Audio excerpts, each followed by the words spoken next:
प्रिय विद्यार्थियों, ये व्हाट्सएप ग्रुप जब आप खोलेंगे उसमें ये लिंक 6ठी, 7वीं और 8वीं तीनों कक्षाओं में उपलब्ध रहेगा।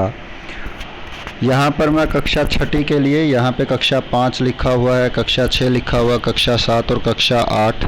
जिस कक्षा की आपने क्विज अटेंड करनी है उसी कक्षा के सामने का नीले जो अक्षरों में लिखा हुआ है उसके ऊपर आप क्लिक करेंगे, वो लिंक है पेज का, वो आपका लिंक खुल जाएगा। ये मैंने 6ठी क्लास के सामने किया है क्लिक, तो 6ठी क्लास का जो लिंक है वो खुल रहा है। इंटरनेट की जैसी स्पीड आपकी होगी उसी के अनुसार आपका जो लिंक है वो खुलेगा।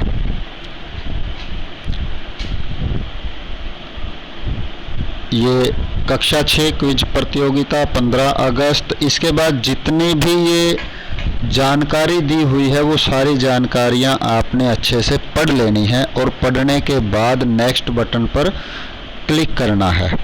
यहाँ नीचे ये लाल रंग का नेक्स्ट बटन है, इसके ऊपर क्लिक करेंगे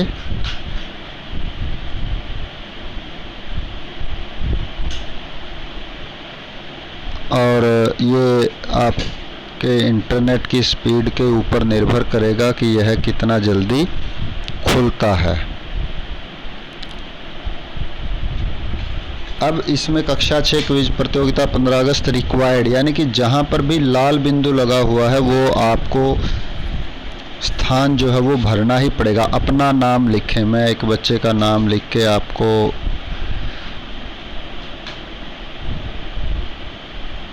ये चेतेंद्र, अपने स्कूल का नाम लिखें, जो हमारा स्कूल है उसका नाम है गवर्नमेंट सीनियर सेकेंडरी स्कूल बालू, तो G++ लिख दें ऐसे बड़े अक्षरों में, फिर ये स्पेस दें और उसके बाद बालू BALU ये लिखेंगे बालू। उसके बाद अपने स्कूल का कोड, हमारे स्कूल का कोड नंबर है 2154, तो 154 2154 लिखेंगे। अपना ज़िला चुनें, यहाँ पर थोड़ा सा नीचे आप जाएंगे तो ये कैथल ज़िला आएगा। उसके बाद है अपना खंड, खंड है हमारा कलायत, ब्लॉक अंग्रेजी में जिसको बोलते हैं, तहसील भी है, तो ये खंड कलायत के लिए आप यहाँ से ऊपर की ओर धीरे धीरे जाएंगे तो आप कलायत जहाँ पर भी होगा, ये आपका कैथल, कलानौर और कलायत, कै से आया कलायत। अब उसके बाद आप नेक्स्ट जो बटन है उसके ऊपर क्लिक कर देंगे। अब ये प्रश्न है, पहले 5 गणित के प्रश्न है और प्रत्येक प्रश्न के 2 पॉइंट है, यानी कि 2 अंक हैं। निम्न आकृतियों में व्यास को कौन सा रेखाखंड प्रदर्शित कर रहा है? ये हिंदी में है। इंग्लिश मीडियम के बच्चों के लिए which line segment is showing the diameter in the following figure, यानी कि इंग्लिश मीडियम के यदि बच्चे हैं वो भी कर सकते हैं। वो सबसे बड़ी जीवा जो केंद्र से होकर जाती है तो वो है PQ, तो PQ आपने जैसे पढ़ा है उसमें, तो ये इसका उत्तर आ गया और इसको आपने रेडियो बटन जो है उसको सिलेक्ट कर दिया। वृत्त की जीवा और संगत चाप से घिरा वृत्तीय क्षेत्र का भाग, वृत्त की जीवा से और संगत चाप से, वो आपका वृत्तखंड और त्रिज्याखंड 2 चीज़ें होती हैं, लेकिन त्रिज्याखंड तो यहाँ पर है ही नहीं, तो वृत्तखंड है ये।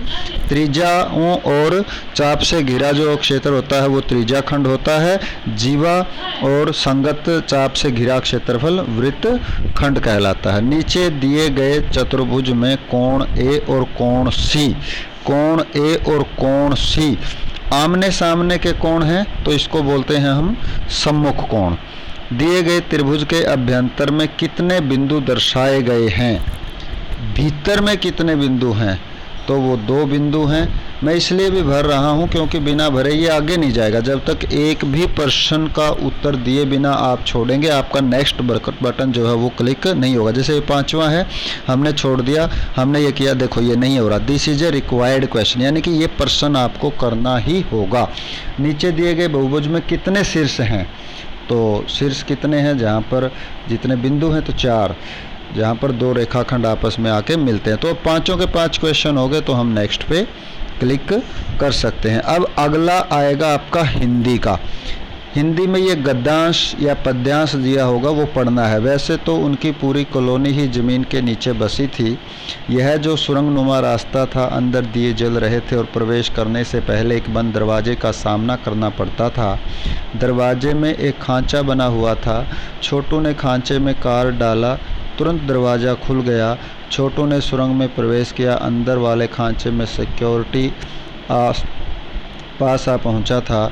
उसे उठा लिया। कार्ड उठाते ही दरवाज़ा बंद हुआ। छोटू ने चारों तरफ नज़र दौड़ाई। सुरंगनुमा वह रास्ता ऊपर की तरफ जाता था, यानी ज़मीन के ऊपर का सफ़र कर आने का मौका मिल गया था। पूरी कॉलोनी किसके नीचे बसी हुई थी? अब ये इसमें प्रश्न आया हुआ है, ज़मीन के नीचे।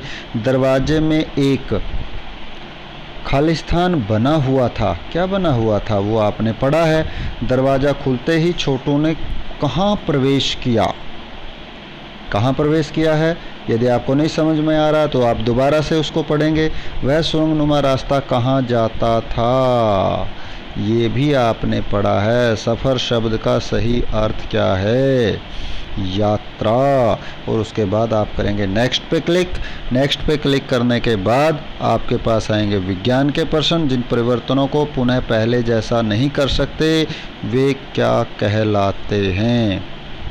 वो क्या कहलाते हैं ये विज्ञान के अध्यापक आपको बताएंगे, लेकिन हम निशान लगा सकते हैं। और उत्क्रमणीय परिवर्तनों से संबंध कौन सा कथन सत्य नहीं है?